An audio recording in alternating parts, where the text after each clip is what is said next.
Hello, everyone. Hello, everyone. Great to see you. Thanks again. We're exciting part of the day. Like we're more than halfway through. It's just been zooming along. I have the ultimate privilege of hosting a panel today, and we're going to be discussing how the winners won. Now, I've just been speaking to our esteemed panel members on the backstage, and they had so much to say. I had to tell them to please be quiet and save it for the stage. So they're keen to go. They've got lots of industry background. Super PMO supporters. Obviously, they're judging on a global stage. But instead of me rabbiting on, let me do my introduction. So, the focus of this panel is on the PMO Global Awards, which celebrate PMO driving excellence, innovation, and strategic impact around the world. But what sets the winners apart? Now, bearing in mind, this is the PMO award.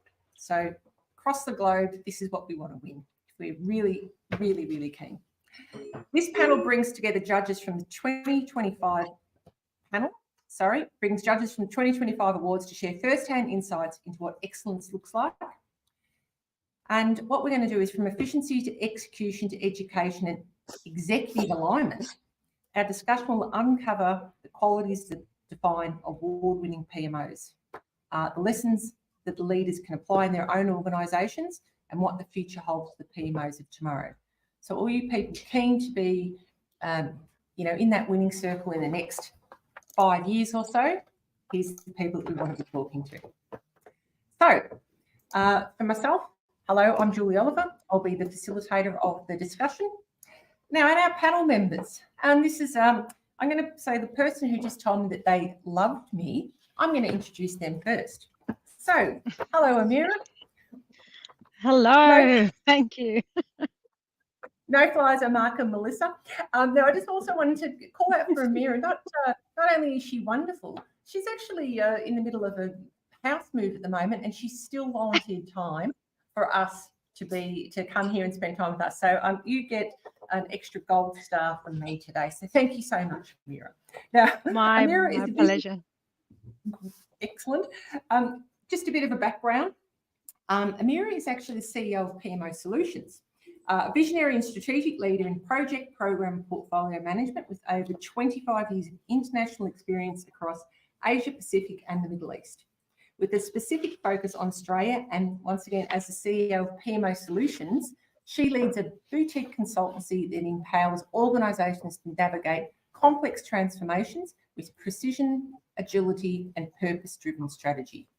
Amira also serves as the APAC Hub Lead and Advisory Board member of the PMO Global Alliance. So Amira is actively shaping global PMO best practices.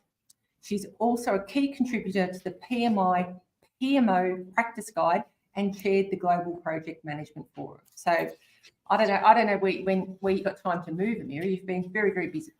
And her approach integrates human-centered design, digital innovation, and systems thinking to bring strategy and execution. So welcome, thank you very much for coming here.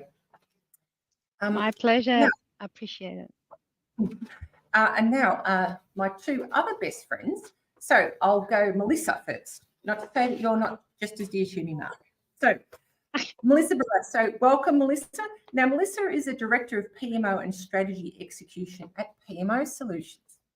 So Melissa, as the Director at the PMO Solutions and as a Senior PMO Leader with 15 years of experience across utilities, government and corporate sectors. She has a proven track record in establishing PMOs, aligning portfolios to strategy and enabling sustainable transformation.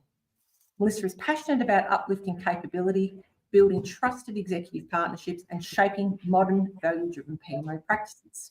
She brings thought leadership and practical insights on how organisations can achieve successful outcomes through strategy, execution and portfolio governance. Welcome, Melissa, and thank you once again. Thanks, Julie. Pleasure. And Mark, and I had the pleasure of being on a panel with Mark a couple of years ago, so thank you for coming back, Mark. It's great to see you. So Mark is the head of our PMO APAC at the global law firm Herbert Smith Freehold Kramer in Sydney.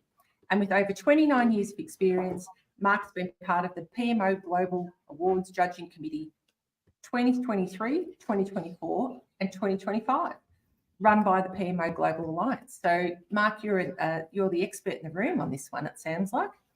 And prior to Mark's current role at HSF, Mark's held key positions in leading organisations where he's played a pivotal role in leading projects, optimising project management processes and implementing best practices. And Mark also volunteers on several community boards in the homeless and aged care arena. So also a very, very busy person with a big heart of gold. So thank you so much, all three of you, for coming along today. And I can see Melissa smiling. Now, Always, Julie. Excellent. That's what we like. Just getting it now. As I said, thanks for joining us today. It's not about we don't want to just celebrate the winners of the global award. What we're trying to do is understand what the excellence looks like in practice. So each of you this year you've judged Mark's for his third year in a row. So you've had the unique opportunity to see what differentiates between a good PMO from truly great ones. And how they deliver value and how they can innovate and how the connection between strategy and execution, because that's why we're here. And our last few sessions have actually always spoken about that value add, about why we're here, putting strategy into action. Now, we just had a really great startup chat offline before, and Fatima popped her head in and actually asked about, so from a numbers perspective, how many people actually, or how many people put their hands up, put forward an application to be in these awards? And if you don't mind, Amira, I'd like you to repeat those stats that you just told us before, because they're fairly, I don't want to say damning, more insightful. Yeah, Julie, thank you so much.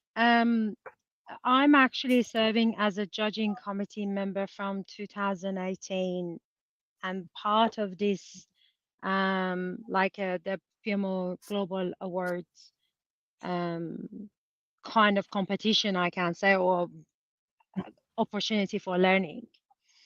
So we can see a very good trend of the parties.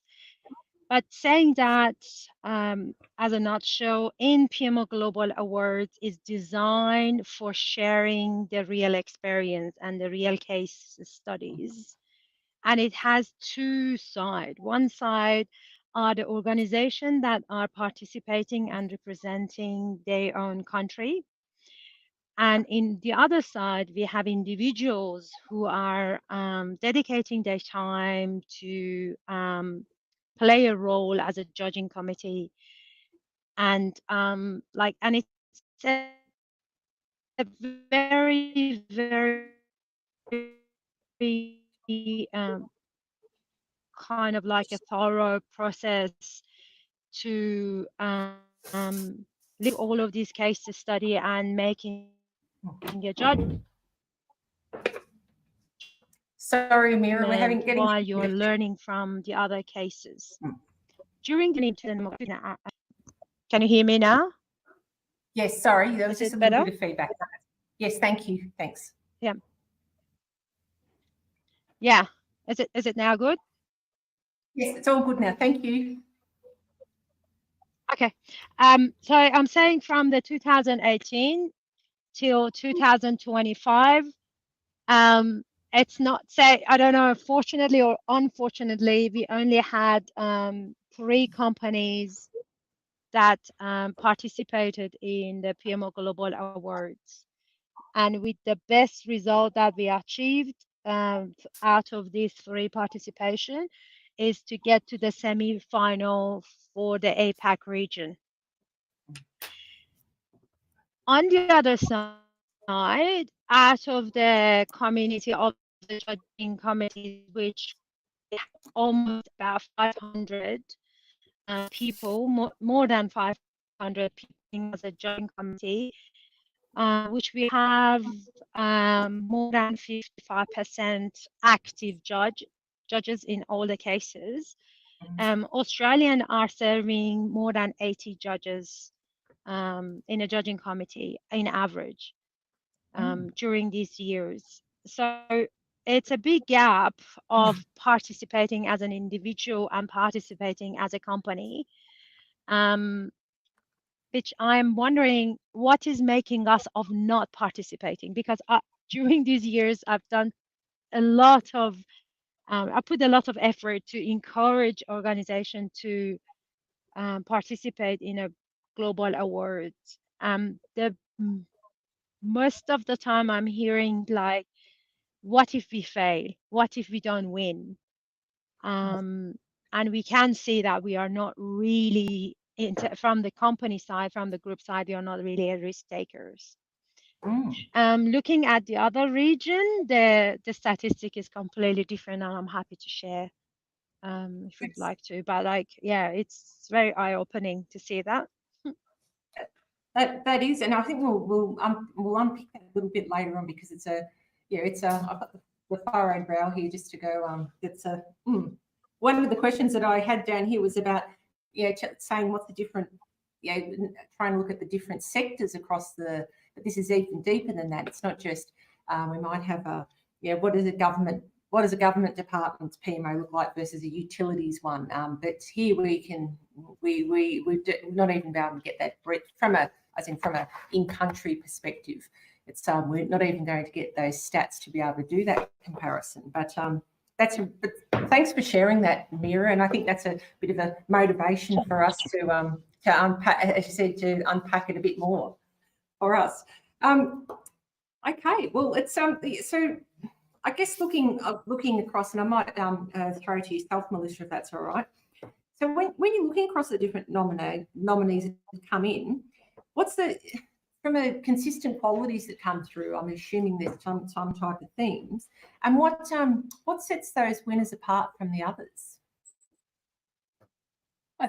The very key thing for me when I'm reviewing the submissions that we get to review is, for me, it is definitely around the way that the submissions can tell the story around the value that their PMO is delivering for their organisation. So when that storytelling, that narrative is very much there, and it can interconnect, all of those aspects, that cover off on the criteria that are set there in the awards.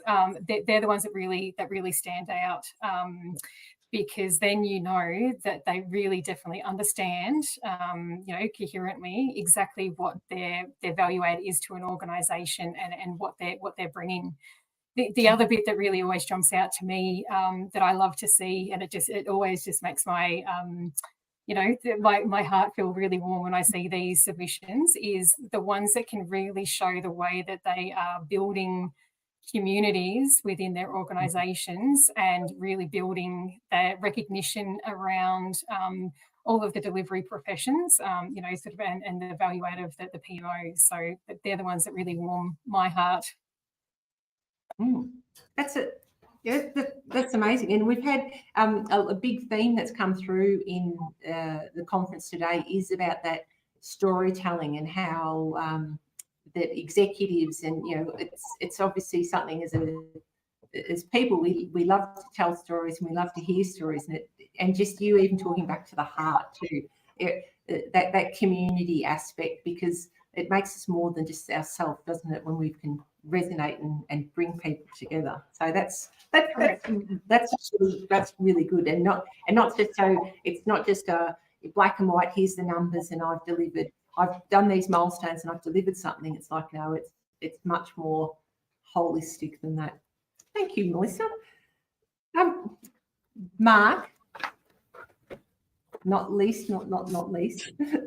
So we want to look at, and I will touch back onto the different sectors that have come out. So Amira made a really good point before, and there's a lovely face there.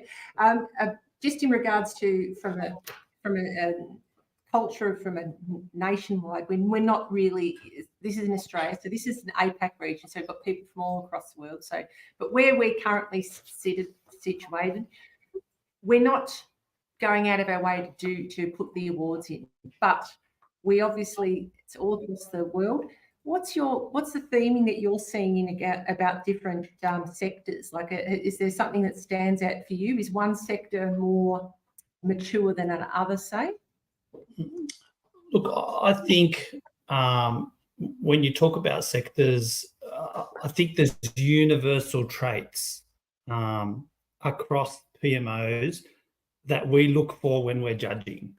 So that's the first thing. And I think Melissa touched on, the community and the culture aspect of it. I think strategic alignment, which has come through in some of the sessions today as well, is critical. The stakeholder engagement and how the stakeholders are involved in the PMO and supporting the PMO.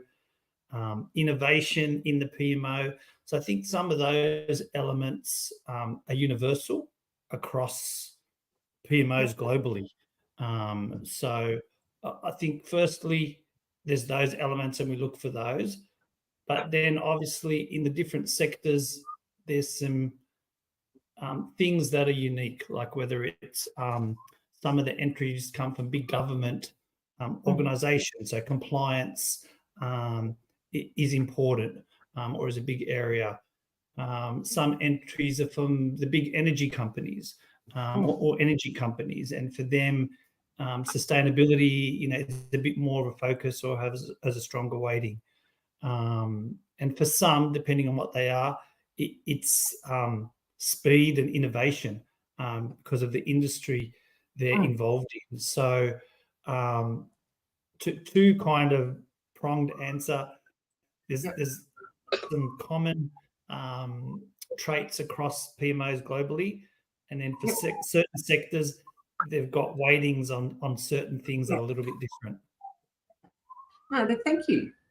That's and that we just had a session before on sustainability too. So that's certainly a future, dare I say, trend that's more and more PMOs are needing to lean into that. So that's good that you've mentioned that, because I'm sure there'll be a few interested ears that prick up on that one.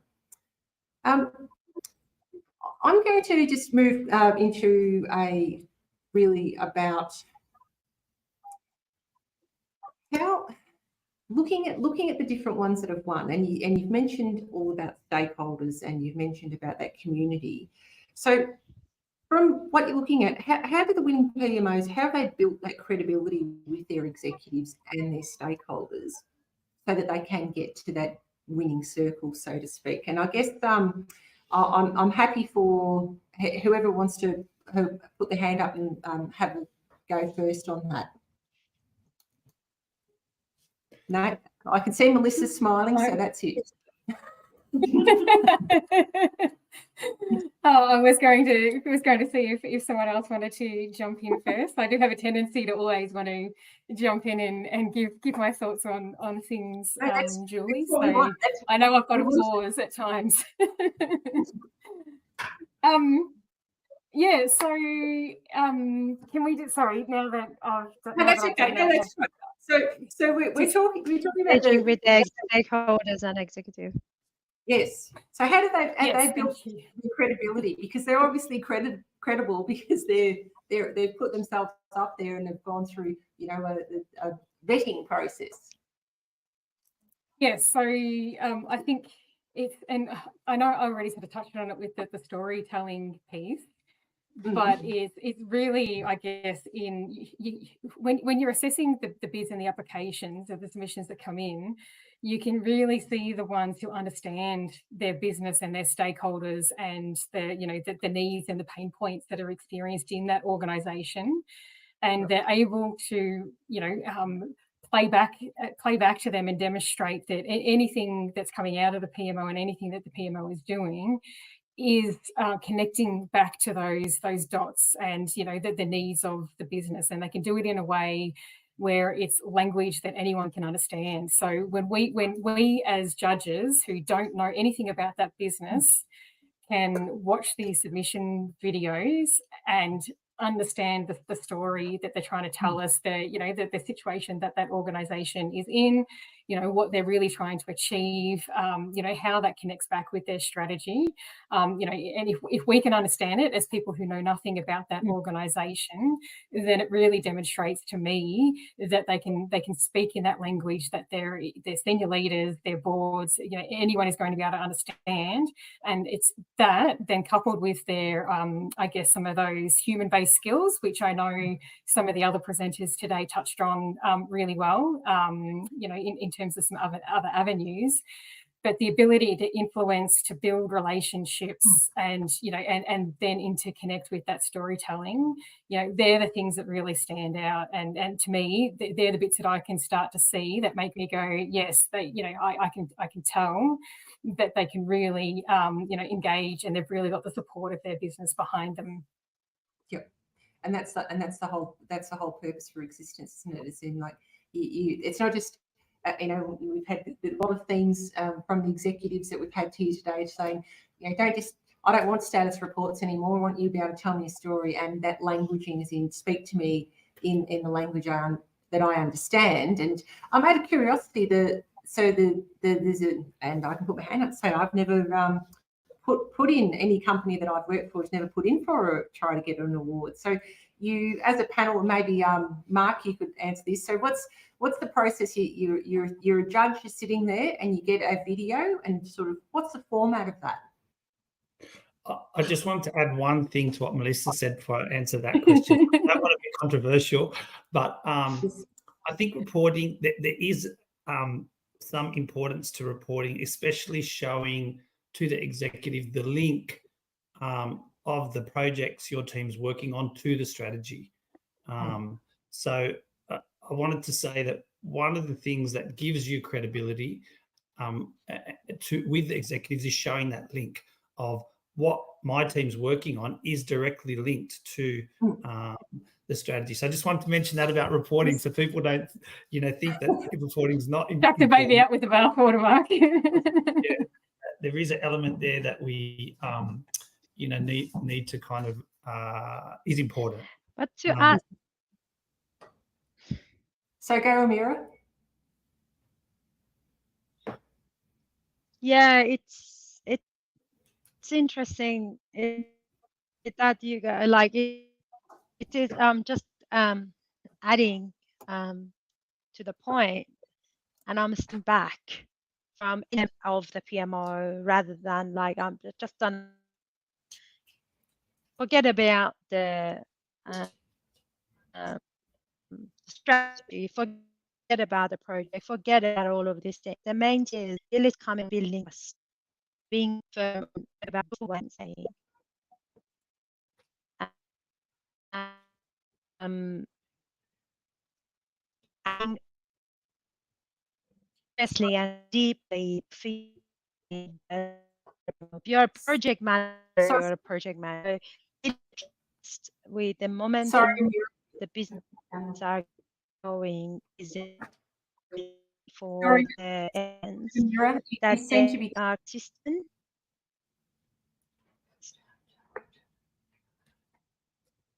Sorry, Amira, you seem to be cutting out, so I might ask you to maybe turn your camera off. And I think we've managed to freeze you now. So so my apologies, because you're in my. If you pop your camera off, Amira, that might help. Thank you.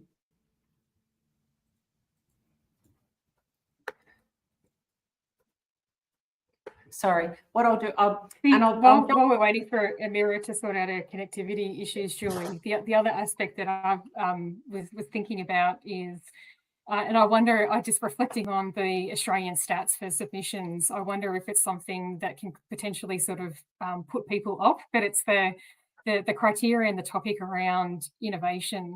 And I think, when I reflect back on that, that criteria and what it means when I'm looking at applications, to me, that innovation is really about being able to create that transformation, helping a business to evolve and shift from one state to another. And depending on the context of that organisation, that innovation can still be something that seems pretty sort of straightforward and simple. And it's to me, it's what that innovation has been able to evolve and grow within that organisation. So I just wanted to share that one as well with everyone, just in case it is something that does kind of put people off. Like when I'm assessing these submissions, I'm not looking for some real fancy groundbreaking idea that's going to change things across the world. Like those things are fantastic when you see them, but to me it's all about that organizational context and what some of those things have brought to that business. Even if it is something that 100 other companies have already rolled out elsewhere, if you can shift a company from being pretty immature in the way they're delivering and their disciplines around delivery to, a company that's excellent at delivering, all of their initiatives, then to me that is very innovative, because you have been able to create that shift. You've shifted the dial. Yeah. Hopefully now Amira is a bit more settled with her connectivity. Yeah, I hope so. I don't know. No, I'm settled. Sorry for that. Thanks, Amira. Now, and so Mark, you haven't avoided the question, I hope, because So, sorry, what was the second half of the question? Now, look, that was 5 minutes ago now, so I can't remember what I've actually even said to you. We'll have to just jump on to the next one. This is us being adaptive and innovative. Correct. That's how we like it. So it's it really is coming back to that that theming, the talking, and I think that you just raised a really good point there, Melissa, about the fear factor for people. And I didn't think this conversation would sort of go to that point about, well, why? Because we've come here to go, oh, well, kind of like, oh, well, what do we have to do to win? And it's like, well, the first thing you have to do is just show up. You need to actually put your hand up, and that that a lot of us aren't even doing that. Like I said, I've been in PMOs for many, many years, and it's certainly something that, and it's not even necessarily that it's not actively encouraged. It's just you get too busy in your day to day, or you don't want to put yourself out there. And so I'm keen to get a bit from yourselves about, well, it doesn't have to be I'm curing an incurable disease and I've got millions and millions of dollars that are sitting in my space. What's some I guess some different sizes of award people that have come in through you? Have we got small to medium? And I think maybe Amira, or no, actually back to you, Mark, because you missed the last question. I actually was going to say, and I am going to throw to Amira because she's kind of sees the back end of some of this. But from my experience, actually, I'm a bit overwhelmed because I've seen all the other entries, and some of the entries from the Americas or from the Middle East, they're dealing with national kind of events or projects, and they're in the billions of dollars, and my little PMO here might be $10 million, and so I feel a bit overwhelmed when I've seen all of these entries, and I think I can't really compete with this kind of level of PMOs. So that's how I feel. So I'm sure a lot of other people feel that way. So I might now throw to Amira to maybe answer your question about, is there small PMOs that enter, and maybe how do they compete with those $1 billion PMOs that are much larger and more mature, and they need to be because of their size, and they have all the fancy tools and the gadgets and dashboards, and how do the very simple PMOs compete with that? The thing is, Mark, this is not about the size. It's not about the size. It's not about the technology that the PMO is using. It's about what is the problem and what problem they are solving. It's about that they are serving their customers with the way that their customers are happy with. So it's not anything about the industry. It's not anything about the size of the PMO. I can, and I am very, very proud that this year Australia attended with the 12 months old PMO from MCD Group. And I'm very proud with Natalie Manley that she accepted the challenge to come to this competition, which is actually this year we had very strong cases. You could say that Middle East, each country is putting 7 companies in, and they are bringing kind of like billion dollars of the projects. Not saying that MCD Group doesn't have $1 billion of project, they have, but the age of the PMO is not. It's actually very new. The main thing is for it doesn't matter if you want to be successful or not. The main thing is all of this is gonna bring a lot of inputs and a lot of learning. It's an opportunity for learning. It's an opportunity for sharing. It's an opportunity to see how what the success can look like in a reality. Like we are all sitting here and talking about a strategy execution, talking about the PMO value, talking about engaging the stakeholders. Yes, they are amazing, but when you get into the practitioner, then you have your feet on the ground and you're really dealing with the different type of the stakeholders, with the different business that you don't even know what the value is. When you are dealing with a business that they don't even have a page for saying what exactly their strategy is, that's a field to battle. And the excellence are the ones that they are standing up on their firm and they are believing on what they are doing. They are not there just for ticking off the box. They are not there just for having a job. They are there to be a real PMO practitioner. You know, um, when you are looking at the cases, sorry, Julie. That's beautifully said. Yes. Keep going. Sorry, Mira.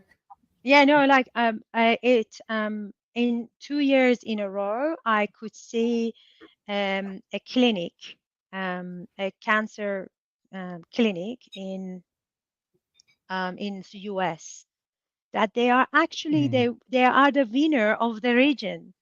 And they are not a big size company. They are not dealing with the Mississippi Government Institute from Emirates. They are not dealing with the defense of US. Like the main thing is being true of what you are delivering, understanding your customers to the beats, and also when we are talking about adaptive and innovative, is not to bring a technology, is to bring a way that you are getting to the point to demonstrating that what was the journey of the business with you and what would happen if you weren't there. So if you Yeah. are able to say that, you are presenting it in a good way. What you are receiving in return, if you come to this community, if you come to this, I don't want to call it competition, but I don't have another word for it. Yeah. But it's, I would say it an opportunity, is that all of these people who are the judge are looking at your case and providing you feedback. They are telling you what you're doing well, and they are telling you what can be improved. You're actually getting the high level advisory service for free. And So I that said you is share that back. fantastic. You share that back with those with the entries. Yes, Oh, that's great. absolutely. So Didn't you know are a that. company, you are coming to the to this opportunity for learning, and you're receiving thousands of commentary that sometimes you can see that different judges are seeing it from a different perspective. Yeah. So you, Yeah. then you will learn that in PMO space there is no right or wrong thing, and you have the freedom to choose which one you want to go ahead and which one is more match and aligned with your journey. You Yeah. know, this is not all about winning. It's Yes. about enjoying the journey and kind of contributing and being helping, like looking at the journey from 2018 till today. you can see that how PMOs are moving. Let's be honest with ourselves, right? Did we have a great definition of the PMO profession 7 years ago? Still, we don't have it, right?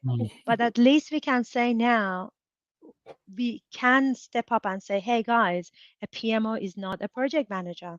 A PMO is not a program manager. A PMO is not a program assistant. It's an enabler in the business. Fatima had a very good analogy of the airport. And I know, Melissa, you saw that as well. Like this is the things that now we can say it. And this is because of like all of us are contributing and putting our hands together to bringing this profession to life. And it makes me want to enter now. I'm up for some free consulting. That's kind of what Mark was thinking, exactly the same thing. That whole, you know, we kind of be a bit, would be a bit remiss of us now not to put our hands up just for the, and what's like is literally what's the worst thing that can happen for us? So we get some great, exactly. You get a review, you get some great insights into how you've done some things, and it's just a bit more motivation. Oh, I think that's Mira, you've really opened up our eyes. Thank you. That's an absolute gem of a thing. Thank you. Now, and we've got a couple, and I've got a couple of comments that are in here from Alberto, who's our MD of P3. I'm sorry, and I'm just about to give you the wrong statement, Alberto. P3 GQA, which is even more embarrassing because I'm actually have done the accreditation on that. And he was talking about here that exactly, you don't need the buildings, just a great approach to gathering insights, constant pulse on the business. And I think that's a really good one. What is the pulse on the business? And proactively supporting them and the good management of the SROs. So thank you very much, Alberto, for that engagement. And unfortunately, I would love to talk for another half an hour, but I've got the hook on me to say, you know, wind it up. We've only got 2 more minutes to go, and I also have to mention that there's a poll in here too. So please, the poll's in there. So thank you for everyone for your feedback on that. So with 2 minutes to go, I guess around any last thoughts from our very fabulous panel here, some takeaways from anyone that's on the call now that's on the edge about, oh, should I go for it or should I not? I would say yes. Even don't think about it. Yes, do it. Just put yourself there. What the minimum things that you're getting out of it is a pitch deck for your PMO that you can present it to your executives. That's the minimum things that you're getting, right? So if you don't register for a marathon or for a 5K run, you will never start running. So the worth thing that you like, the minimum least thing that you're getting out of it is to get a pitch deck for your PMO, which is still valuable. Thank you. And 30 seconds for Mark and 30 seconds for you, Melissa. Sorry, I'm winding you up. And the other thing you'll get is some free consulting advice from lots of opinions around the world. Brilliant. Love that. Love that. Melissa's nodding to both of those as well. Correct. I don't think I have much more to add other than the fact that it gives us all an opportunity to keep coming together as that broader global community. So the more submissions that come through, the more we can create that visibility and profile of all the incredible work that does happen across the world in this space, because there is lots of amazing things that happen in the world of PMOs. And yeah, as I said, it's always a joy when you sit down and watch the submissions. Julie, I just want to add one thing, that there is a help for the APAC region. Our team in the PMOGA APAC Hub, we are here for you. So if you need any help for, or even if you have even a doubt, I strongly invite our PMO, the PMOs in APAC region to stand up and then like be confident of moving ahead with this journey. If you need any help, or if you want us to help you to find out what is the possibility of the winning the game, we are here for you. So please reach out. We can help. Thank you so much, Amira. And we've got links in here too, and we'll also get make sure that your details are shared across. I'm so sorry that I have to. I'm about to get taken off. It was so great to see you, and you told me that you love me. I love you back. You're fabulous people. It's been a really great conversation. I really appreciate everything that you do. We will join us for the next session, which you'll be starting pretty much now. So my apologies. I have to go because the other one, I'm late for the other one. Thank you. Take care. Thank everyone. you. Bye.